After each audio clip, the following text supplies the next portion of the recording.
Hi, this is Gayle with BERNINA of Naperville, and welcome to our online edition of Patchwork Patterns. So, what is Patchwork Patterns? Well, this series of classes is designed to kind of guide you through beginning quilting.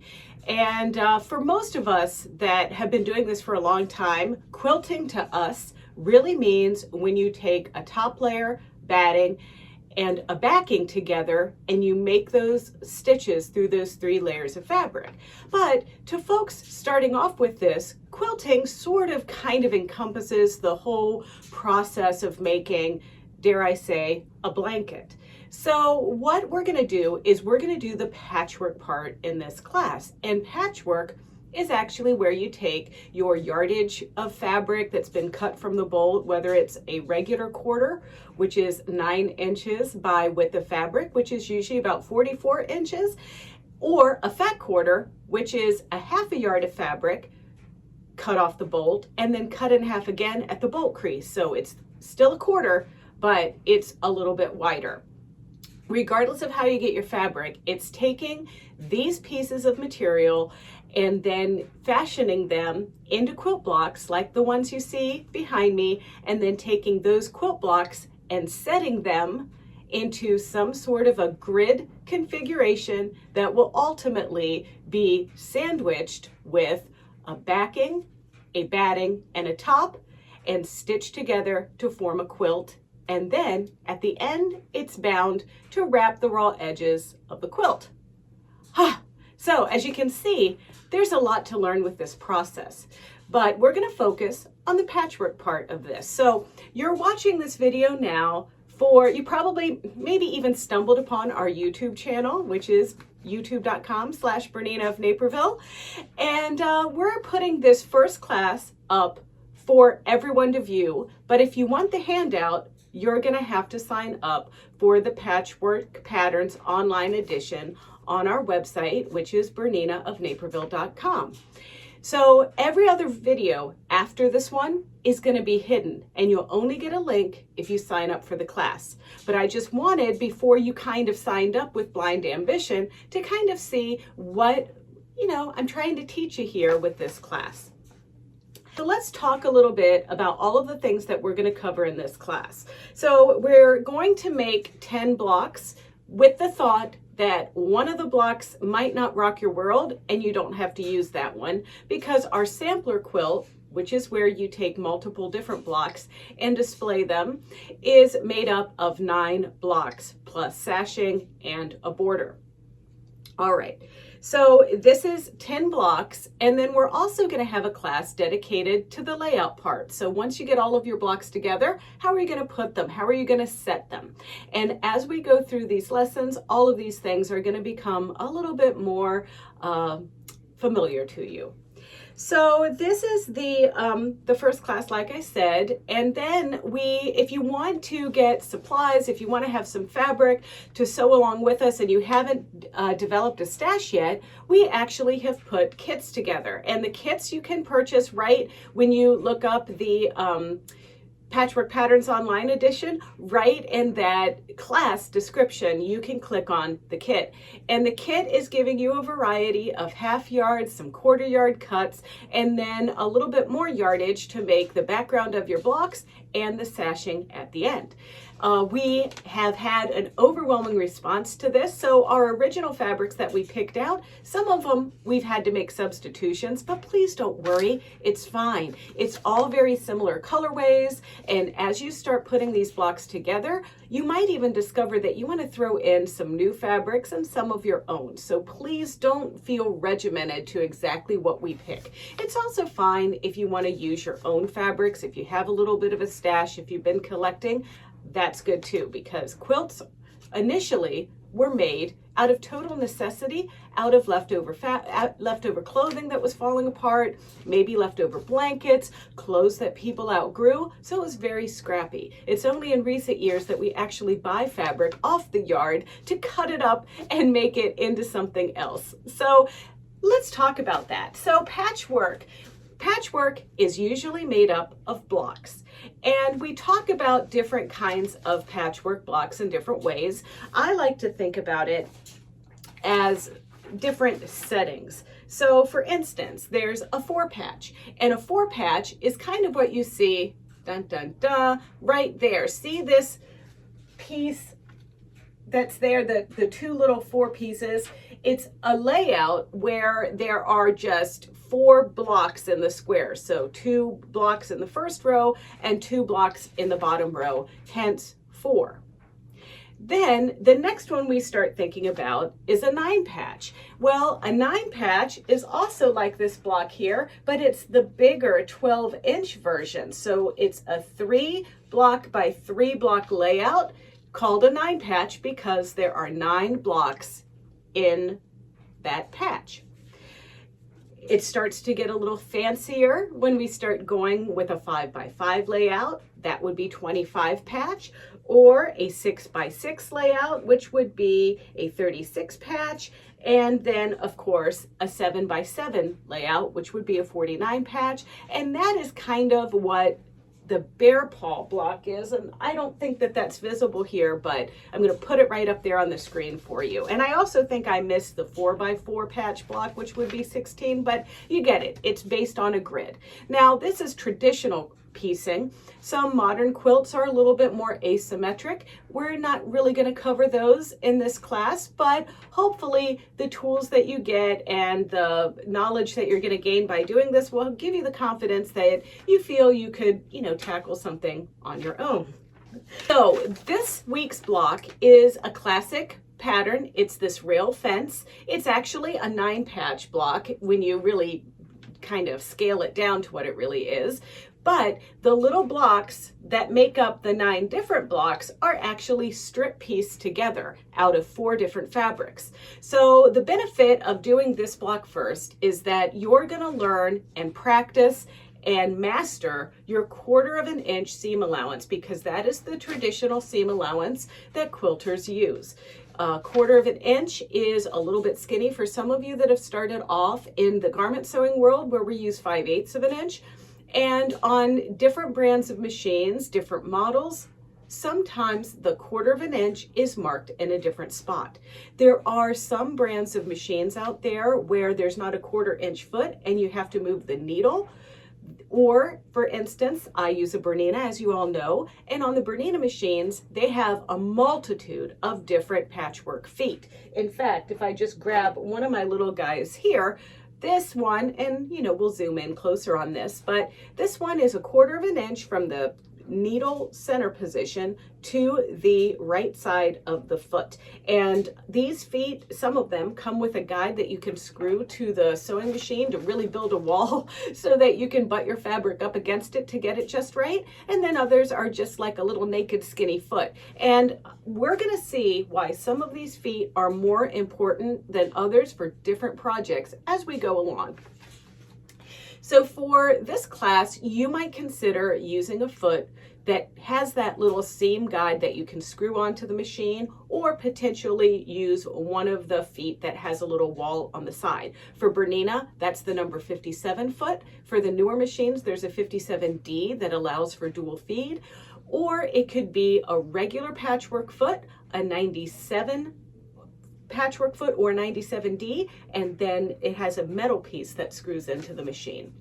So no matter, this is all about finding your feet.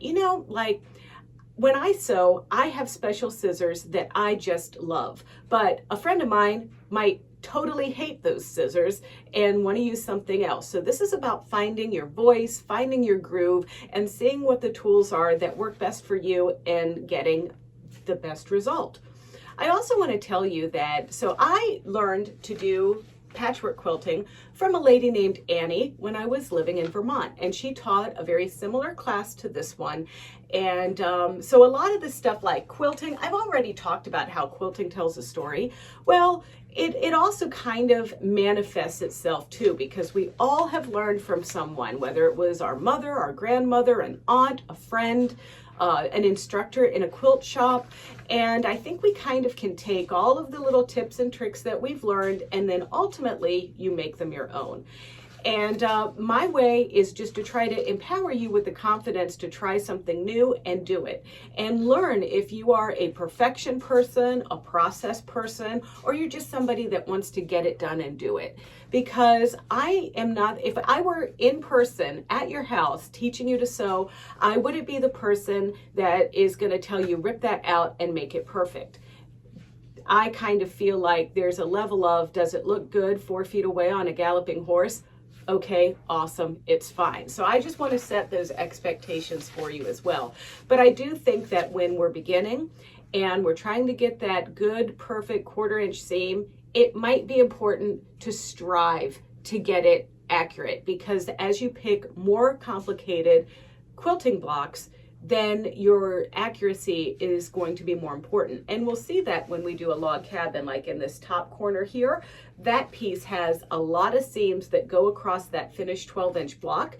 And that means that if you're off by like a 1/16 of an inch and there's 16 different pieces going across there, then guess what? Your block is going to be an inch short by the end. So there is a certain amount of accuracy that I do have to instill in you. All right, so you have a sewing machine.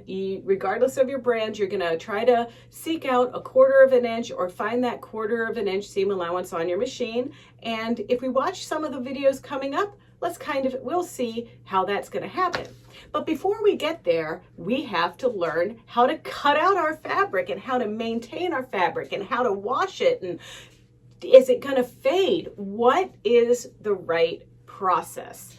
So let's look at some of the tools that we're going to need. Most of your fabric that you're going to purchase is going to be 100% cotton for your traditional quilting.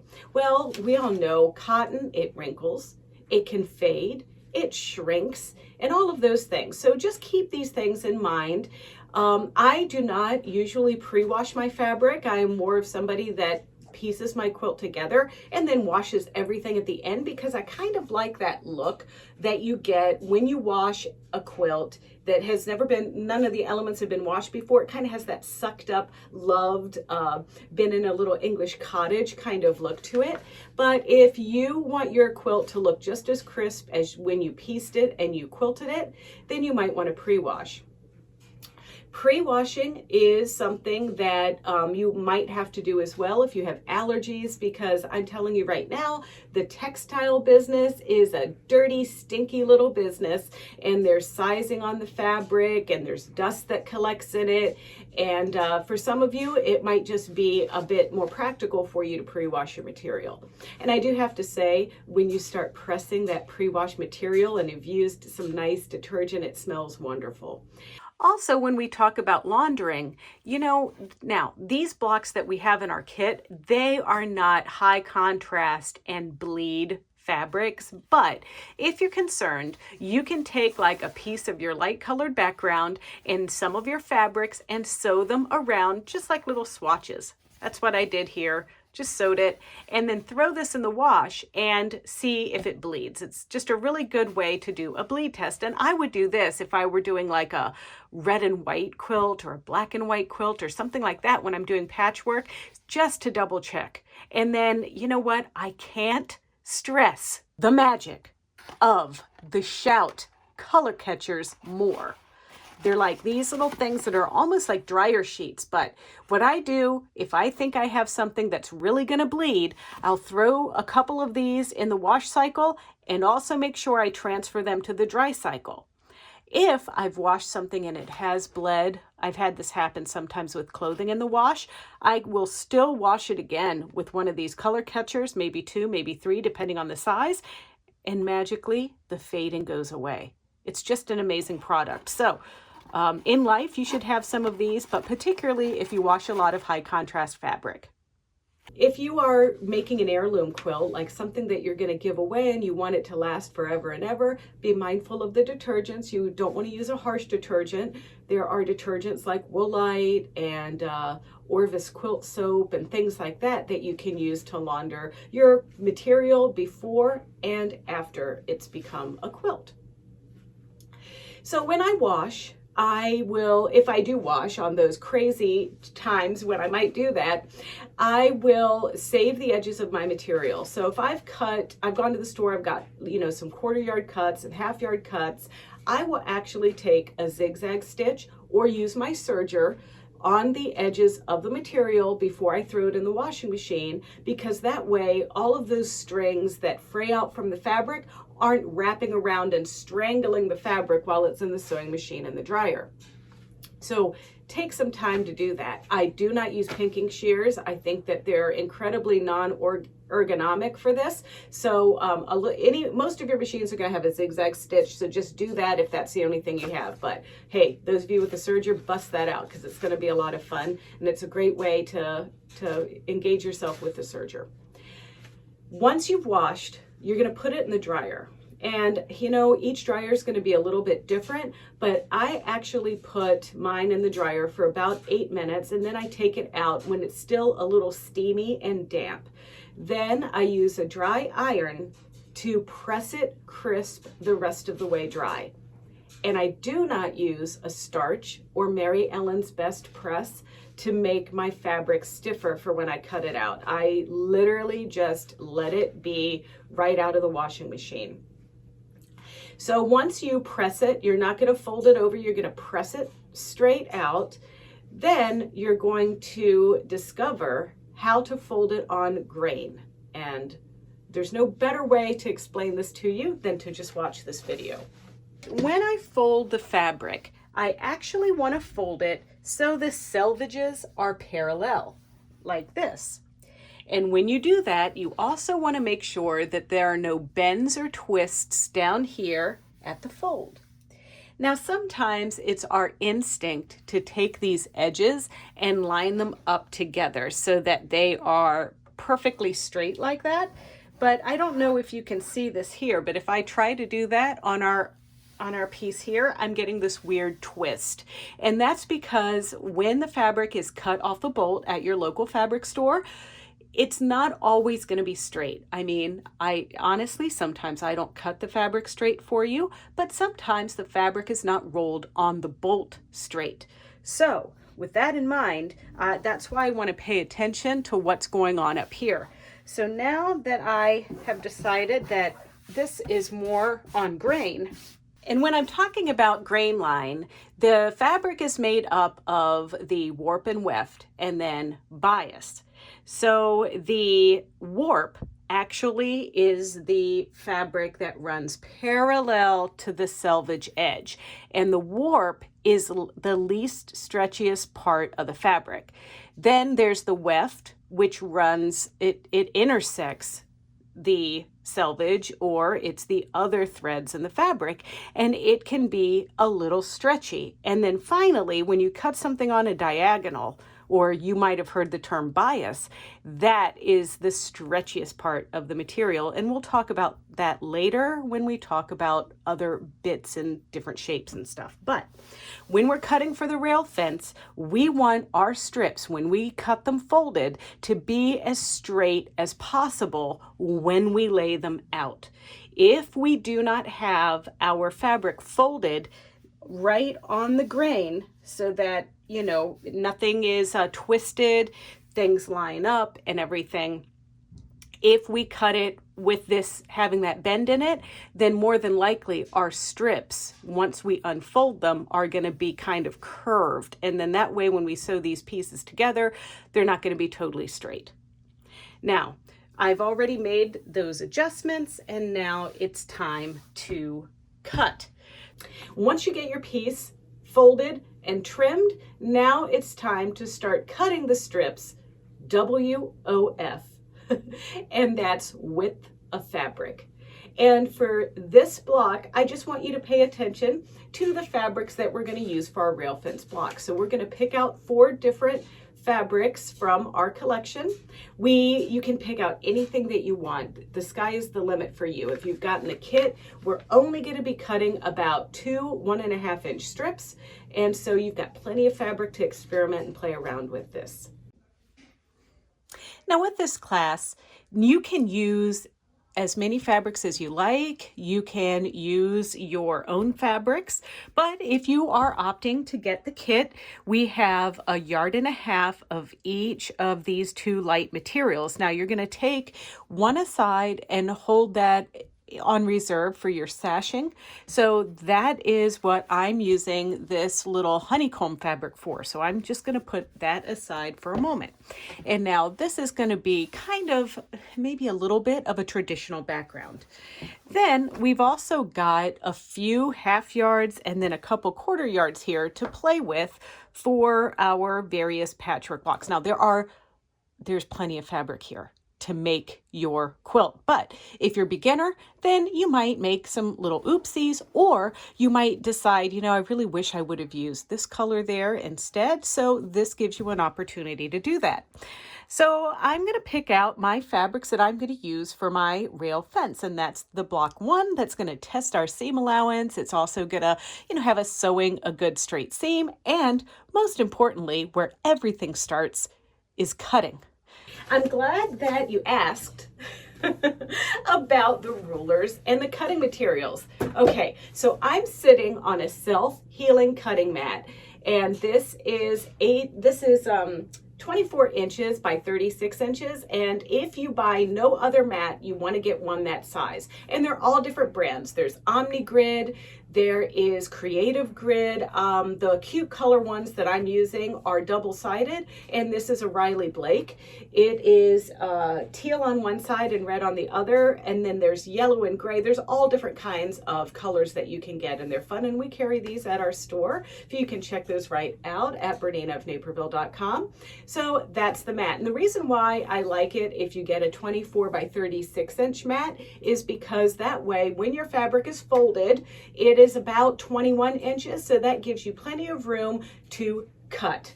And I don't pay attention to the lines on my mat. I pay attention to the lines on the ruler.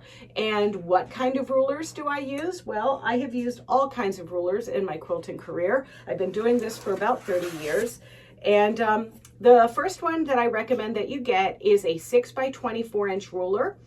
There are others that are 6.5 by 24 inches, but I kind of like no 1/2 inch measurements on my rulers like this. So this one is a Creative Grid, and Creative Grid rulers I like because I can really see those black lines on the ruler, and they have these super grippy, sticky, grippy things on the bottom that prevents the ruler from sliding when you're trying to cut.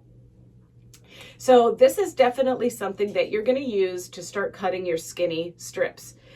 There are other rulers that you might eventually aspire to get. There are some that are as wide as 11 inches. At the store in our classroom, we have some that are 8.5 inches. And like I mentioned, when we start doing a little bit more modern quilts, the blocks tend to get a little bit bigger, and sometimes we're cutting a lot of weird odd side shapes. But for traditional piecing like we're going to do in this class, the skinny 6 by 24 inch ruler is perfect. So what's the next ruler?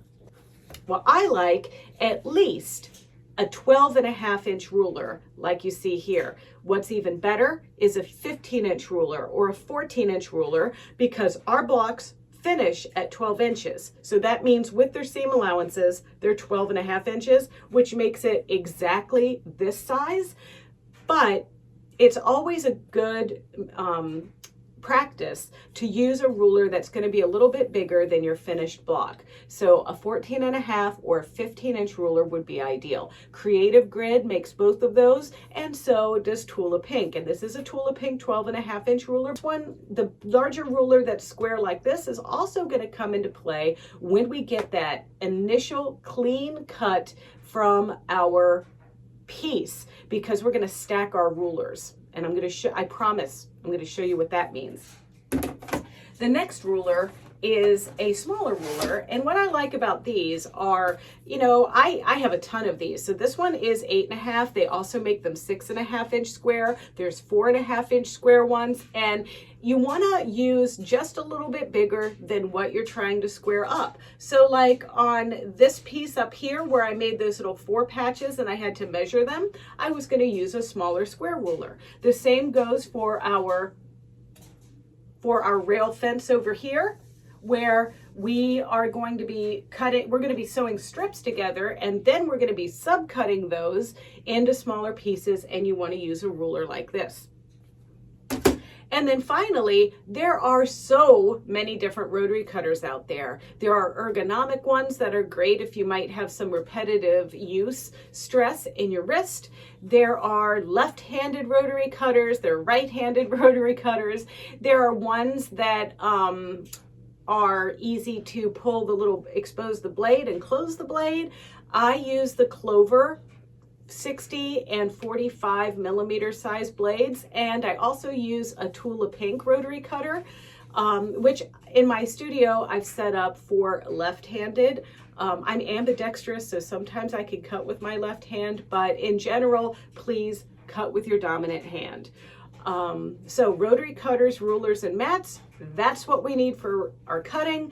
And through this whole experience, there are going to be a few other little notions that I'm going to throw your way each week.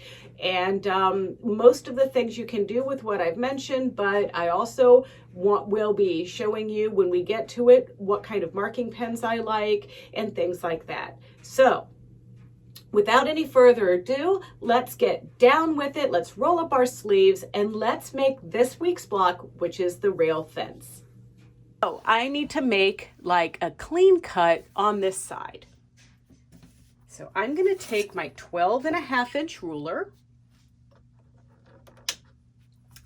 and I'm going to line this up on my fold edge down here. And I don't want to cut very much off if I can help it. And I'm lining this up right on a straight line right there. Then I'm going to take my 6 by 24-inch ruler, and I'm going to butt this ruler up right against my other ruler that's placed totally straight. This is called stacking your rulers. So now I'm going to just push this over to cut as little off of this as possible.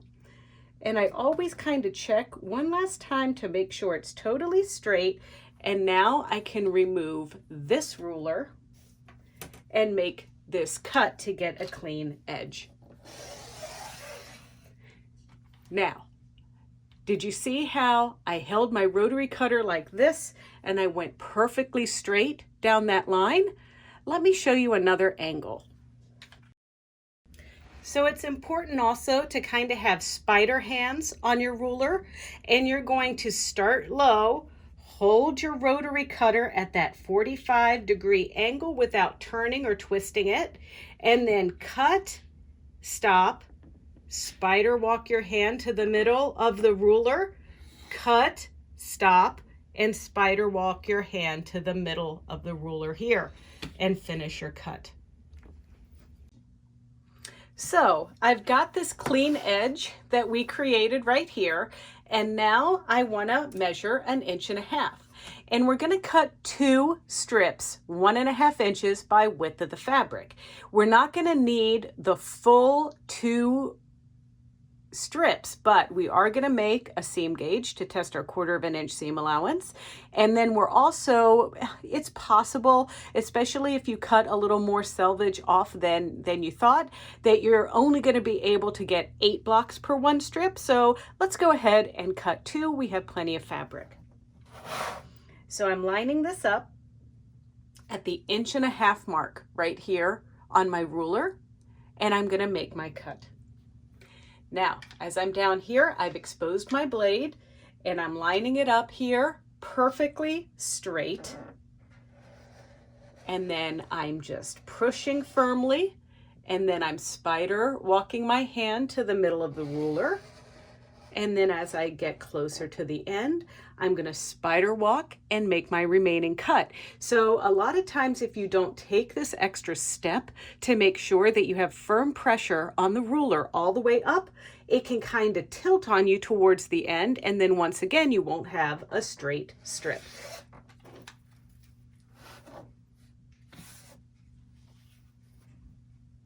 Once again, I'm lining it up again. I'm doing a second cut here, and I've got it all set up. I'm starting with my rotary cutter at a 45-degree angle, and I'm gonna cut, spider walk my hand to the middle, spider walk my hand all the way down, close my blade.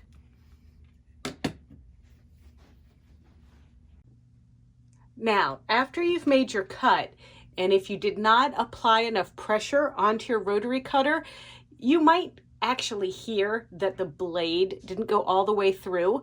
Well, it's important to make sure before you move this ruler, you're going to keep your hand on here just like that, and then you're going to peel your fabric away. And if you feel like you didn't get a piece, you're going to let it fall naturally. You're going to take that rotary cutter and you're going to cut a little bit more, but don't like do this back and forth business like that. Just a nice, firm, nice, long cut. You know, I kind of feel like a tennis instructor. You know, if you ever took tennis lessons, the coach will always talk about follow through, like hitting the ball doesn't end when your racket makes contact with the ball. Well, that's kind of the same with the rotary cutting. You're gonna cut, you're gonna keep that into place, and then you're just gonna follow through firmly all the way down. And ta-da, you will make a nice clean cut and you will have your strip. So now I've cut 2 strips, and then I'm just gonna do the same with my other 2 pieces because I already cut my pink pieces. Those are right here. And then I'm gonna cut my other 2 pieces.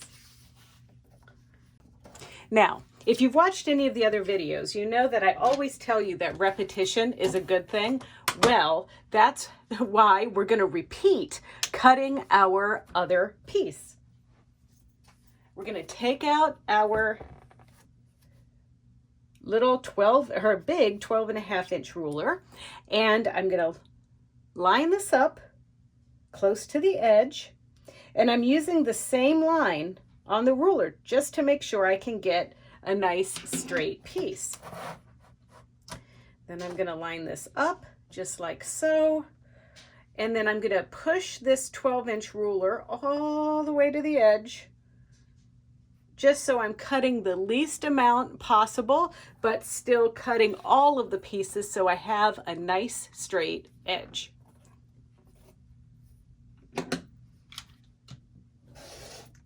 I'm gonna move, spider walk my hand, spider walk my hand, move my ruler, and remove my strip. You know, I did that because I can clearly hear that I made the cut all the way through. So now I'm measuring 1.5-inch strip, and then I'm gonna make my cut.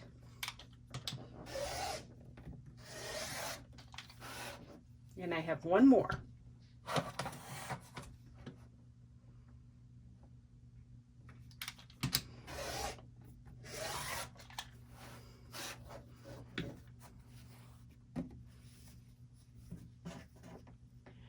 All right, one more fabric to go.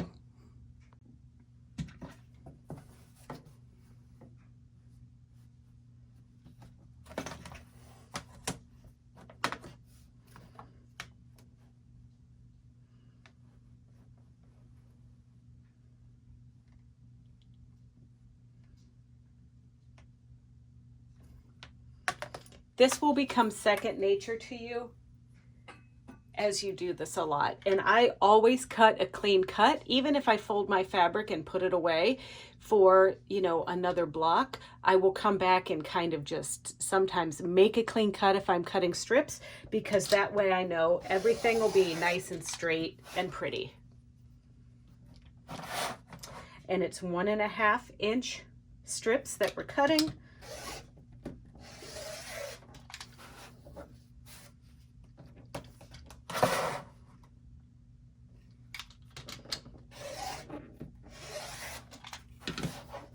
Okay, now it's time to subcut our pieces for our seam gauge.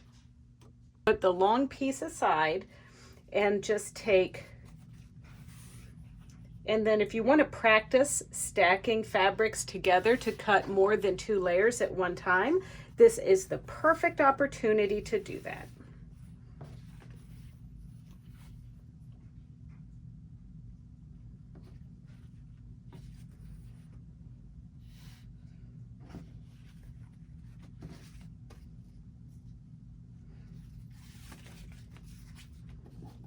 And when you do the stacking, you don't want to mess it up in between. You want to just keep everything nice and straight together and pretty.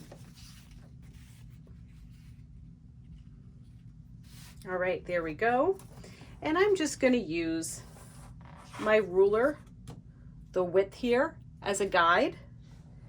And I'm just going to cut on both sides. So I'm going to make my first cut here, and some of you might just want to come down here and move the ruler to make that cut.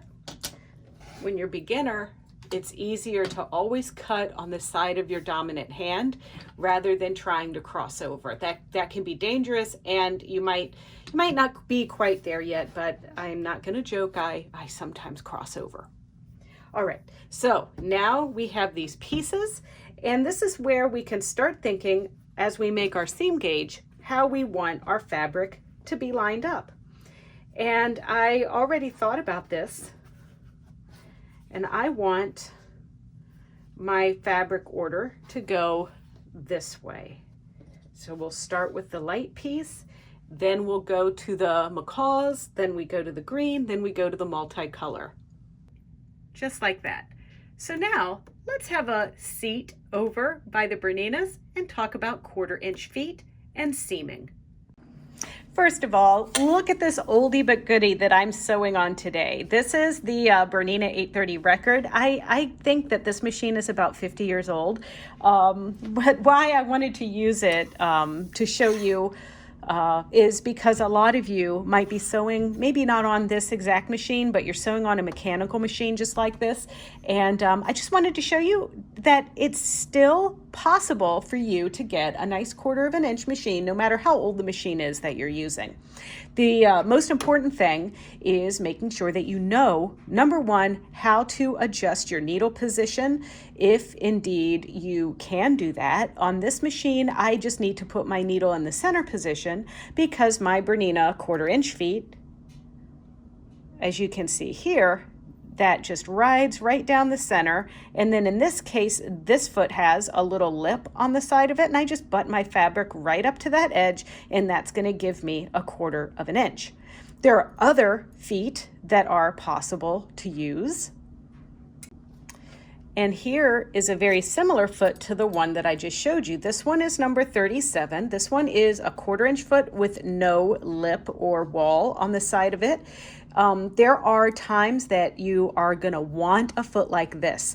So it's not like you can just use this one all the time. In all honesty, I think you might need both of these. But these are the two that I use for my Bernina 830 record, or any Berninas that do not have dual feed or necessarily 9mm wide stitch capability. Well, 9mm stitch capability? Let's go over here to the Bernina 880 and I'll tell you what I'm talking about. Now, when you're using a machine that has a 9mm stitch width like I'm using here on my Bernina 880 Plus, you may actually want to change out the needle plate, because you can see there that opening where the needle goes, which is right here, is a little bit wide, and sometimes when the needle goes down into that spot, it will pull the fabric down and it will move it just enough that you don't get a perfect 1/4 inch, even though you're lining it up against your narrow foot. So I use this plate, which is also what we use when we're doing our embroidery. So I put this on the machine, and this isn't just for the Bernina 880 Plus. If you have a 570 or a 590 or any of the machines that have the 9mm, you might consider getting a straight stitch needle plate. There are even older Berninas that have a wide stitch plate, and the straight stitch plates are available for most of the models. So I'm also going to be using this 97 foot. Now I'm not using the D, I'm using the standard 97 foot, and you can see there that this side of the foot right here is a little bit narrow, and it's actually the narrowest part of that foot that we're gonna bump our fabric up to. There's also like a little bump back here, but that little bump back there is just making good connection with the feed dogs. So I'm gonna put that foot on. Now, for some of you that are newer to this quilting process, you might actually want to put this little seam guide on your machine.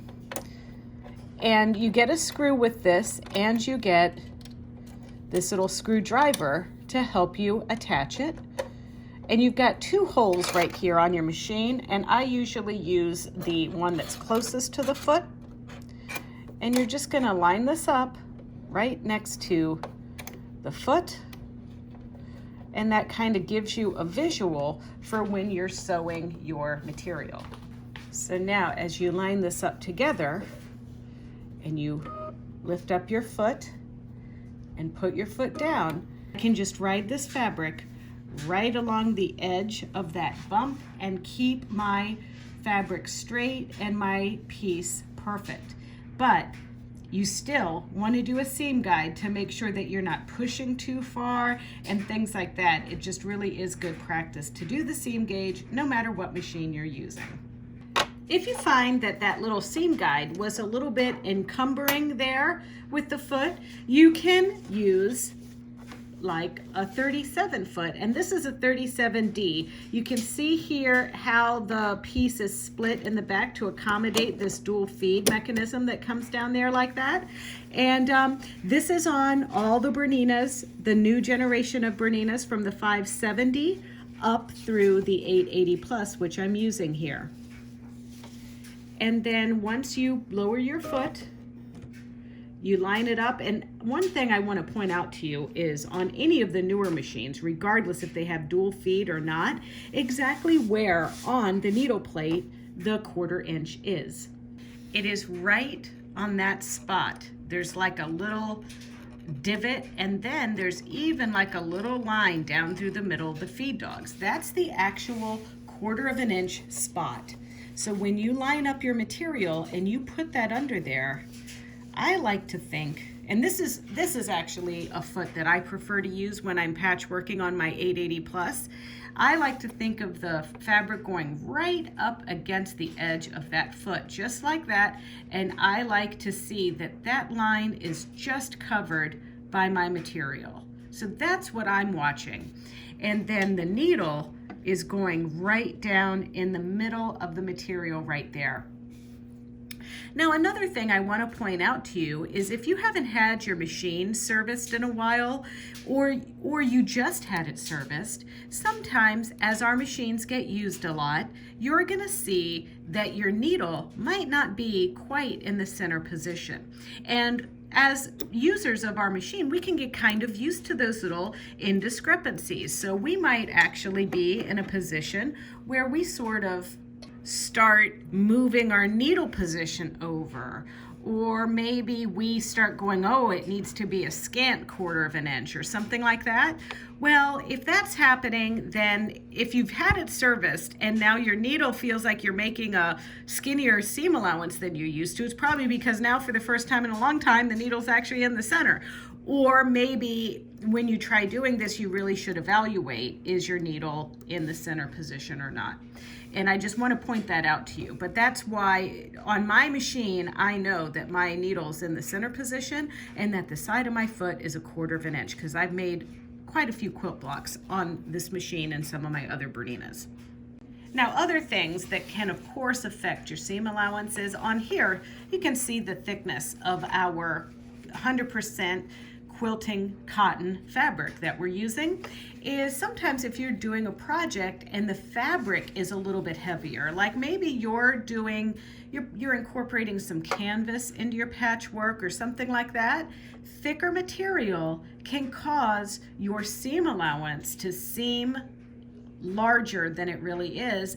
And that's because the actual thickness of the material as it bends over is traveling more of a distance to be pressed than the actual thinner fabric. And in that case, that is where you might want to manually either move the needle just a wee bit because you get a little bit of wiggle room on this, Or, you know, you kind of decide I'm going to do just whatever is a needle width less than 1/4 of an inch on this heavier weird fabric that I'm sewing. And then finally, things that can affect the seam allowance is when we're pressing. It's important to make sure that you press flat. Once you determine what foot you might want to try using first, then you're going to want to choose your thread. Now, honestly, for piecing, the color is, you're rarely going to see it. But I learned this from Kay England. She puts the same thread, same weight in the top and bottom, but she'll take one color just for the bottom and one color just for the top. And that way, because if you're working with a Bernina, you'll know that it's really hard to tell the bobbin thread from the top thread. And she does this so she knows which thread to pull if she has to unsew any seams. And when you're beginning, sometimes it is necessary to unsew. So this is Aurifil thread. It's a 50 weight. So when you're looking for piecing your quilts together, that's not quilting, that's just doing the patchwork, you're going to seek out 50 weight thread. Mettler also makes a 50 weight thread. It's called Silk Finish, Mettler Silk Finish 50 weight thread. That is also perfectly fine to use. I just happen to be using Aurifil today. So the side of this presser foot is ideally 1/4 of an inch. Now, I have never pieced on this particular machine before, so it'll be interesting to do the seam gauge. I mean, I am up close and personal with my Bernina 880, and I can tell you exactly where I need to look on that machine. So you're going to lower your presser foot either with the presser foot lifter in the back of the machine or the knee lever. This one has the freehand system. And then if you want, you can turn the hand wheel slowly to get it down into the material to see exactly where it's going to land. And my stitch length is on about 2.25 right now. And now I'm going to stitch, and I'm just going to go all the way down, keeping this fabric as straight as possible and keeping these two pieces exactly flush with each other.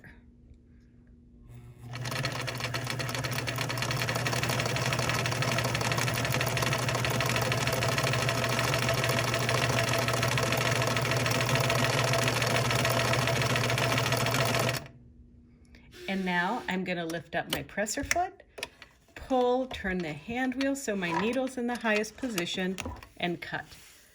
And there's my seam. So now I want to add another piece, and I'm going to add my little McCalls here. And now I'm going to stitch. Now you could also try this with the foot with that lip on it, and see if you like that one. But I think I can see what I'm doing with this one a little bit better.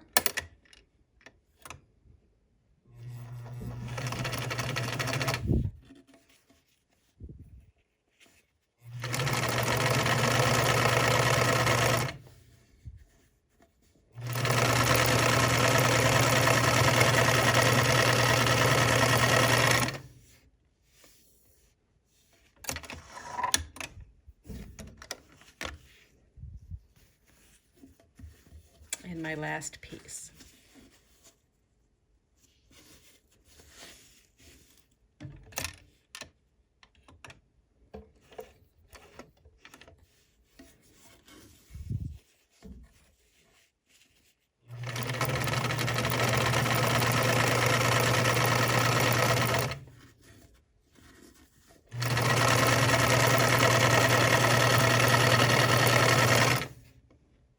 All right, so now it'll be the moment of truth over at the iron.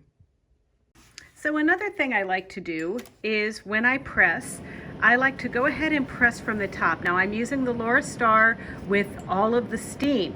If you do not have a Laura Star, you may want to just lightly dampen your seams, and I have the perfect tool that I like to use for that. So we'll start with this tool. So this is a water pen. You actually fill this up like a little plunger with some water, and then you squeeze and you'll get little droplets of water that'll come out. And what you can do is just lightly add some water to the edges here, and that will just moisten the seams so that it will press right over with your hot iron. And you get a nice flat edge, because pressing is equally as important to get everything nice and flat as it is to cut and it is to sew. And so you can continue this method. Now, of course, if I have the Laura Star, I just kind of clear my pipes there, and then I can just press that seam over and it's flat in an instant. It just depends on what you want to do. So now I'm pressing, get everything nice and flat, and now I need to measure this. And I'll go ahead and just bring my ruler over here to the ironing board. But this piece, and I cut this about 6 inches, that's not as important as the distance between here and here needs to be 4.5. All right, so guess what? I have to think about where I'm lining up my pieces, because when I measure this, I am at pretty much 4 5/8. I may have to take a little trip over and reevaluate my seam allowance on my classic Bernina 830, because it looks to me like I might not have paid much attention, but also that I'm at about 4 5/8 instead of 4.5. So that means that my seam allowance is a little bit too skinny. So let's take this back to the machine and see where I really need to look at this seam. Okay, so when I was lining things up, I was lining it up right to the edge of the foot, right to the edge of the foot like that. But I remember using an older machine like this, and I remember having to see just a little bit of threads poking up. Now look at the difference when I lower the needle. See that? I think I wasn't really lining it up exactly where I needed to be. And this is why we take the time to do a seam gauge, because honestly, some of you might not even be able to see the difference there. But that is almost just a needle width difference. So let's go ahead and make up for this. And then, I'll be sure that I need to remember to see a few hairs poking out on this side of the foot when I do my seam allowances.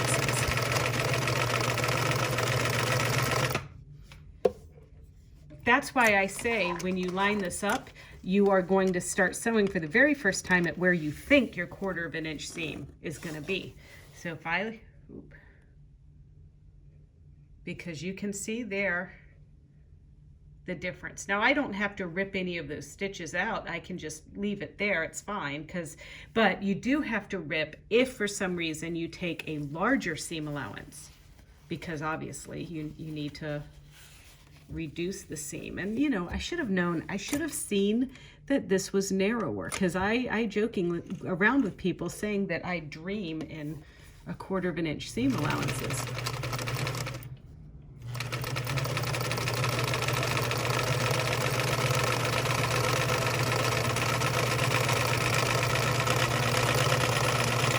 I hope you can see the difference there at home. I mean, it's really obvious to me here at the machine.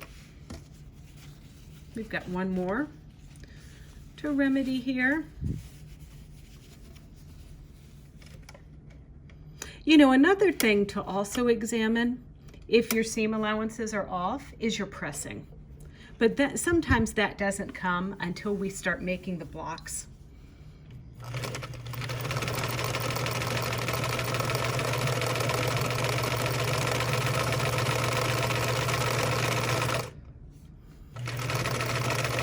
I also tend to kind of space out towards the end and start taking a skinnier seam allowance towards the end of the strip. It's like, I don't know, ADD sewing or something like that. All right, so now back to the pressing. Now remember, I'm going to use my Laura Star iron, but you could paint your little seams to get everything nice and flat.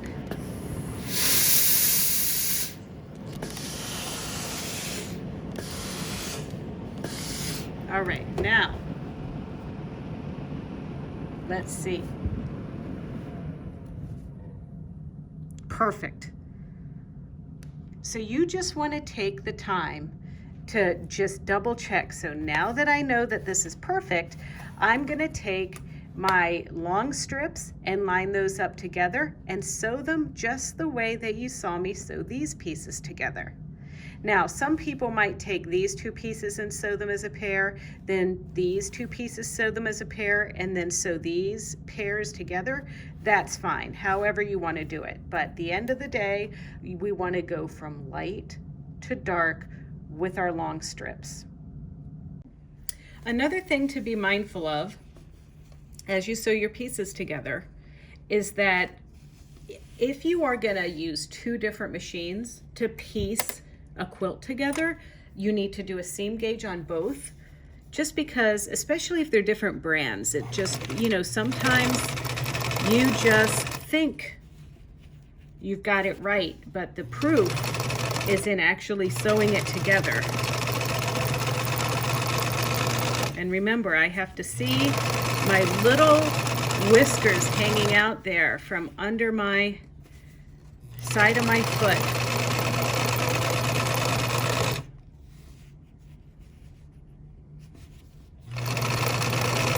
And also, even though I tested, guess what? I'm still gonna measure my rows when I do them. And I have you doing this block as our first one because 1/4 inch seams is the thing that we need to be most mindful of, and it's gonna be easier on some blocks than others. And the more seams that you have in a quilt, the more target of opportunity, you might say, to be off. And if you have 8 seams in a block going across and you're off by a 1/16 each time, then it's very possible by the time you get to the end of that block and go to sew it together, you're going to be a 1/2 inch short, or a 1/2 inch wide, depending on how you sewed it together.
Now you can see I'm opting to just sew all of my strips together like this rather than doing 2 sets, but it's up to you. Whatever makes you feel comfortable.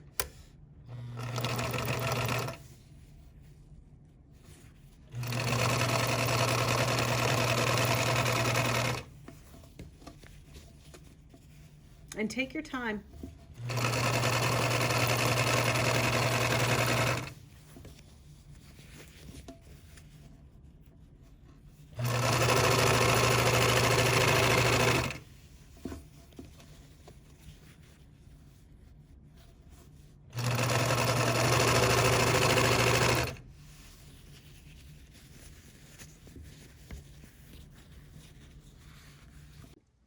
All right, have a look at this. So you might have something that turns out like this, where, you know, you did your seam gauge, everything seemed okay, then you press it and you're like, oh my gosh, I'm at 1, 2, 3. I'm not even at 4 inches. This is 3 3/4. What could possibly be the issue? Well, I want to show you. You see that? That is what happens when you don't take the time to press your seams over enough. Look at that. You can lose as much seam allowance doing this as you can by not sewing the seam allowance correctly. So now what we're going to do is we're either going to paint those little seams, or we're going to use our lower star to get those pieces pressed over correctly. See, you can see that already growing. Look at it, so pretty.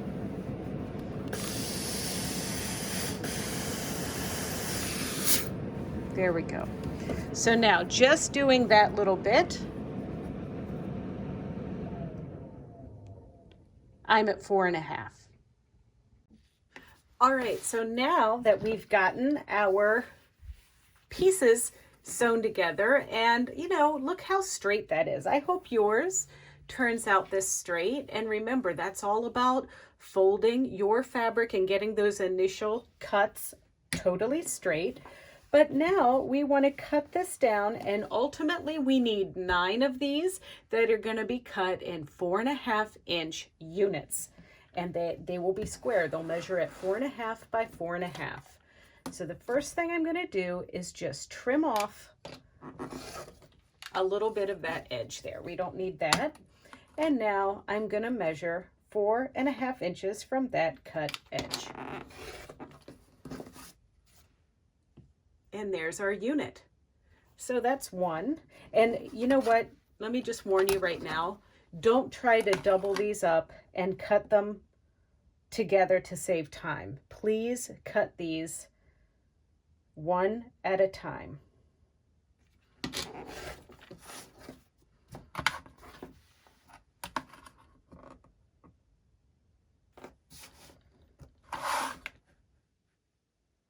All right.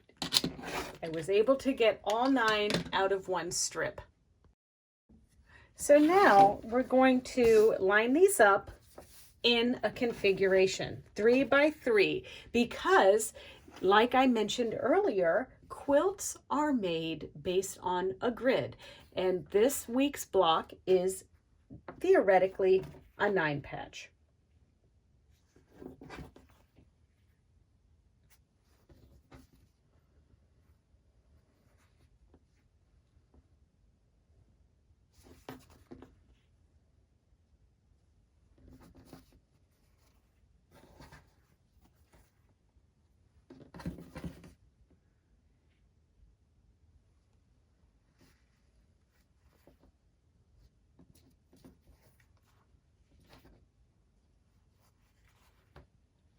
I like the way that that looks.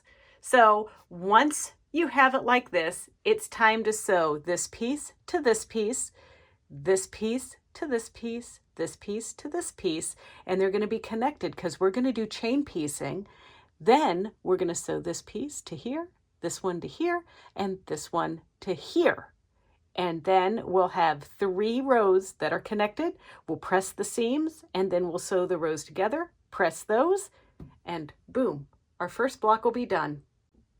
Now remember our 12.5-inch block here, our ruler. I'm actually going to use that to transfer my blocks to my sewing machine so I don't get my pieces out of order, because I just can't remember anything these days. I need to make lists, I need to label, I need to write things down. I don't know what's happening to me. It might be wedding plans mixed in with owning the store. I don't know. But now I'm going to meet you back at the machine. All right, so you can see here, I'm keeping my blocks over there so that I can sew them together. And then I'm going to be just using my machine here to sew these And now I'm going to take this piece and line it up. Now, I don't pin at this point. I don't really need to, but I want to be mindful that we want to make sure that our seams don't get flopped over. See how we've pressed them all neatly going in the same direction? As I go through here, I want to make sure that I keep those straight. And I love my little Tula Pink tweezers because they also work like a little stiletto for me. So let's go ahead and get this in there just how I need.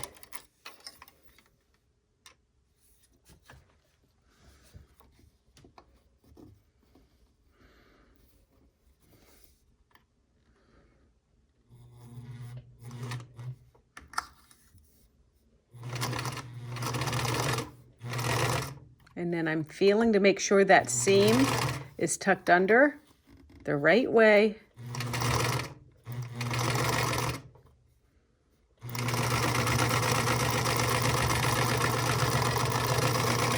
Perfect. Now I'm not stopping to break my thread.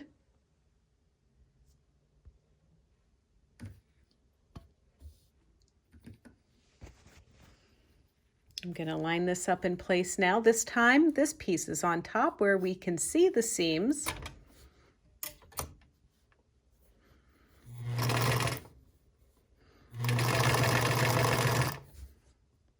And I love my little Tula Pink tweezers because they also work like a little stiletto for me. So let's go ahead and get this in there just how I need.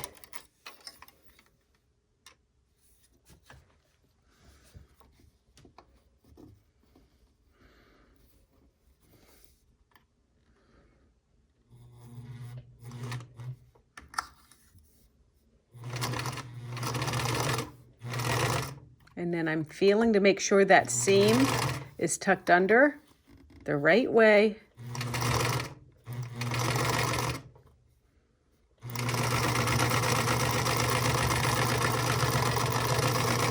Perfect. Now I'm not stopping to break my thread.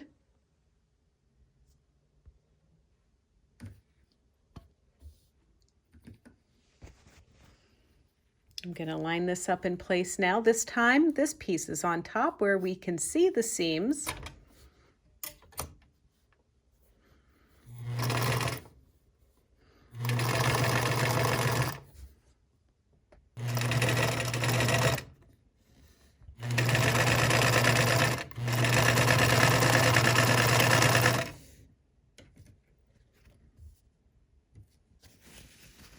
And then this piece gets added.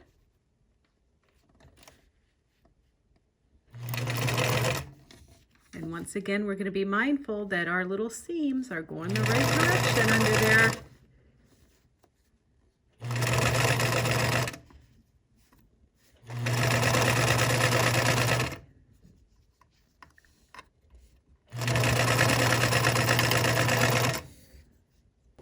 Now we can break the chain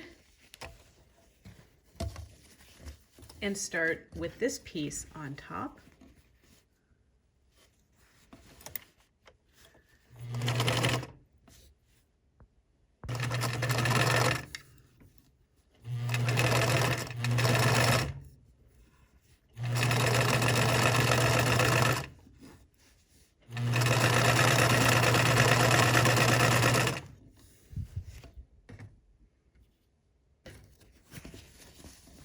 And lining this guy up.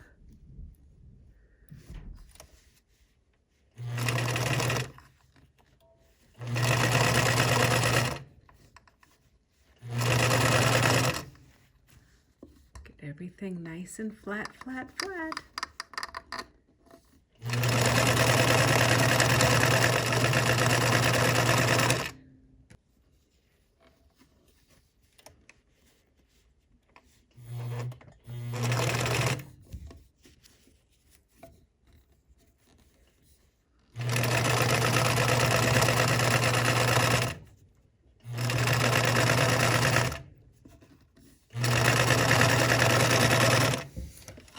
All right, so now I'm going to show you how to press in opposite directions. So here is our chain pieced block, and you can see it's still connected there. And the idea is that I want my seams on this bottom row to be pressed towards this middle piece, and it kind of naturally wants to do that. So I'm going to go ahead and press. And don't forget that you can use the steam if you have a Laura Star, or you can paint your little edges with your water pen. And then you hear that like little satisfying fizz of the water drying.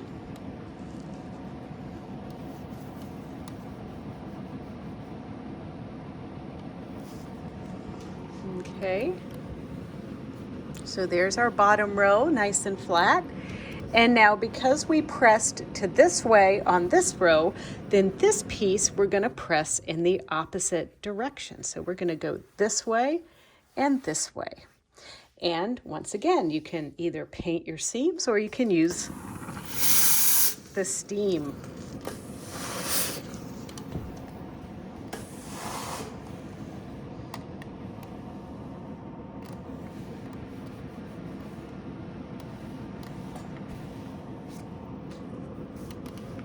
All right, and now the top gets pressed in this direction as well.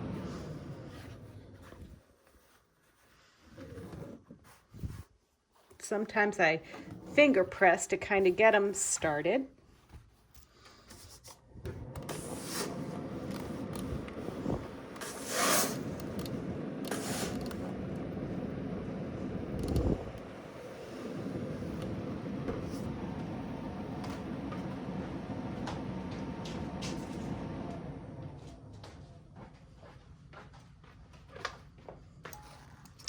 Now, this is where you might want a pin, and you can either use, like normal straight pins like this. These are the magic pens with the silicone head on them, and they also make a version that are forked, where as you snuggle butt these two pieces together like that, that's where here's our piece that's going this way, and then our other piece that's going this way. We're going to line those up perfectly so those seams are right on top of each other. And sometimes what I'll do is I'll put a pin in one end here and then a pin in this piece, but those forked pins, you can pin both together at one time because they're connected. But it's up to you. It's however you want to do it. And then if you wanted, you could also put a pin to start. And then once again, we have another situation here where we want one seam to go one way and one seam to go the other way. And I don't pin both rows. I pin one row at a time. And then we're going to line this up here. All right, so now we're going to sew this seam, and then we're almost there. No matter what machine you're using, you must promise me that you're not going to sew over your pins. So you're going to take a few stitches. You're going to get right up to your pin, but you're not going to sew over it. And then I also, just like I did when I sewed my rows together, I'm feeling, or my columns together, whatever, I'm feeling for those seam allowances so they don't turn on me.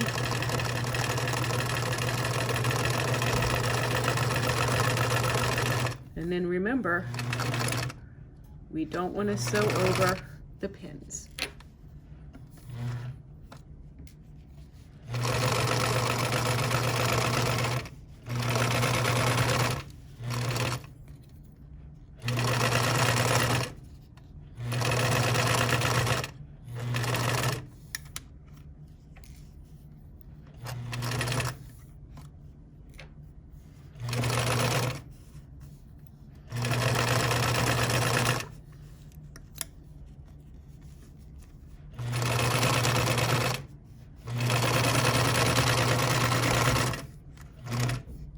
All right, so as we get to the end, when we do our next row, we just want to rinse and repeat exactly. All right, so it doesn't really matter which direction you press, but I am just gonna press this one this way and this one this way, because that is how it flopped on the ironing board. How's that for science? All right, so now let's just give it a little dry run here.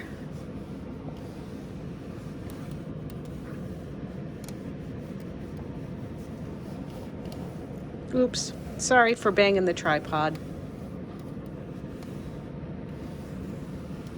But let's look at those intersections. That is lovely. Ooh.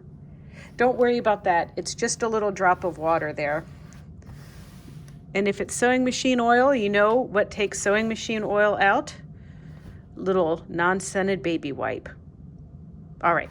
So anyway, so there's our block. It's been pressed. I'm happy. If I really wanted, I could give it one last little steam action, and then we're going to measure. And now the blocks are going to measure 12.5 inches. Yes, they finish at 12 inches, but 12.5 inches is what they need to be with their seam allowances, so those can be sewn in with the sashing at the very end. All right, so here's my block. I'm measuring it, and I have to tell you, it is pretty much right on the money for 12.5 inches. So, I do have to tell you, I don't know if you can see over here, but it might be like a 1/16 of an inch shy right over there in that corner. But pretty much everywhere else, it is right on. And so does that mean I'm going to rip anything out? No, this is going to be totally close enough for when we assemble it onto our final project. Because there are going to be some weeks where you might really struggle with your 1/4 inch, and that's okay, because we're all beginning here, we're all learning. The log cabin is a little bit challenging as far as keeping that consistent 1/4 inch seam allowance, and to some degree so is the drunkard's path, but I have some tricks to help you and improve your accuracy. So first assignment, rail fence. I hope you all enjoy, and you know what? We're always here to help you on this journey. So once again, don't forget to get that email and download your handout, your interactive handout, which will take you to different spots of this video. And also to don't get too wrapped up in the perfectionist details. Consistency is better than what you are actually going to end up with. When we have all kinds of tricks up our sleeves if things just aren't going your way, because quilting, any error or snafu is always a design opportunity. Okay, well, I hope that you had a lot of fun making your rail fence block. So now, how does this work now? So you're going to go to BERNINA.Naperville.com, you search for Patchwork Patterns, and you're going to see our Patchwork Patterns online edition, and there is where you can sign up for the class. Now, each class, the day that we premiere the video, we will send you, and there's a schedule right there on the website, we're going to send you an email with a link to the interactive PDF. And in that PDF, you can click on the supplies that you might need for that week's class, click on other videos that I'm recommending and everything, so that you have all of the things that you could possibly need to start this quilting journey. So that's what you get with the class enrollment fee. It also includes a few live via Zoom classes so that we can touch base, and I will create a Zoom schedule after we get a little further into this series. Now, these videos are going to premiere live every Thursday at 6 p.m. So it's going to be a recorded video like the one that you're watching now. However, I'm going to be available for a live chat to answer your questions. But if that's not enough, that's why we're using these Zoom classes. And just like anything else, if you have questions about this, don't hesitate to call us at the store. Our number's 331-472-4231. And most of the time we will answer if we're there, but we are not there 7 days a week. So bear with us if you leave a message. All right, so if you're game, if you're going to sign up and you're going to do this thing, next week we're going to make a Jacob's ladder block and we're going to make a variable star. Ha! Those are all fun because we're doing half square triangles and quarter square triangles. So we're going to learn a new technique next week. But for now, thank you so much for watching. Don't forget, if you want to see more tutorials and other talks about quilting and stories and the whole thing, ways to learn your sewing machine, check out our Bernina of Naperville YouTube channel. It's easy. It's youtube.com/Bernina of Naperville. And please like, comment, and subscribe. All right, let's do this thing. Thanks, everybody.